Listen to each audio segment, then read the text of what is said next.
ลักษณะที่ต่อสู้กันเนาะอาจจะในทาง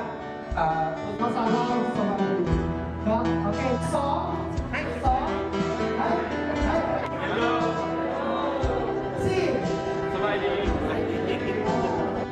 ว่าเก่งดีเนาะในการสอนเกี่ยวกับผู้ปกครองเรื่องของ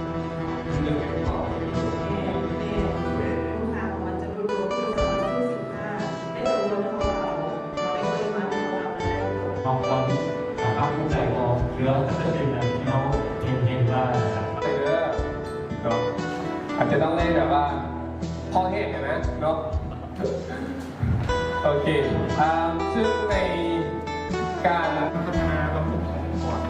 ให้มันสามารถดำเนินการในรูปแบบใหม่ได้ไม่ว่าจะเป็นการเรียนแบบออนไลน์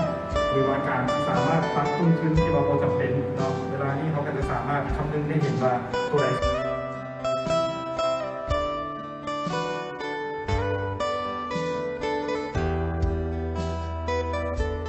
ในการเรียนของเราแล้วเราสามารถทำทีมได้เราเรียกว่ามีทัศนคติที่เอาแต่ความคิดตัวเองเป็นใหญ่หรือว่าเป็นโอปิเนียนในจิตเนาะตัวนี้ ถามอีกสมมติว่านะจะเทคแนวใด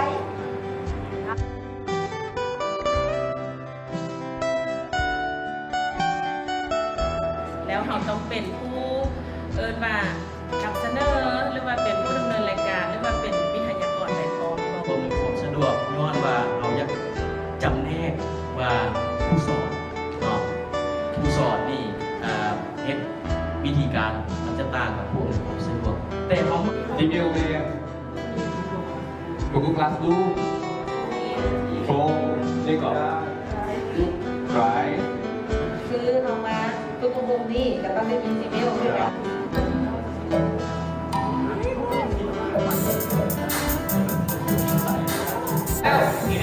ต้องตึ๊กต้องตึ๊กต้องตึ๊กต้องเล็กกินด้วยกินด้วย ได้ใส่ท่าให้มันเป็นประโยชน์เนาะ นี่ค่ะบุฟเฟ่เห็นหุ่งมาจ้ะใส่สีตาเลยได้ไง โดย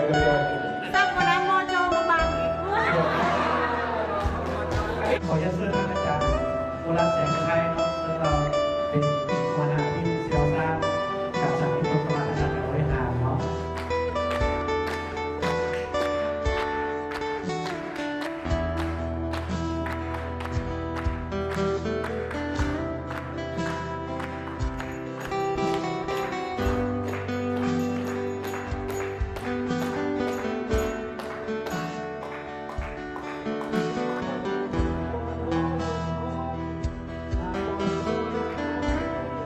วัดอุโมงค์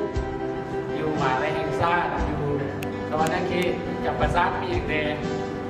ผลพื้นฐานความต้องการตอนนั้นบรรดาทีมงานเป็นสิทธิเดชเพื่อผู้เรา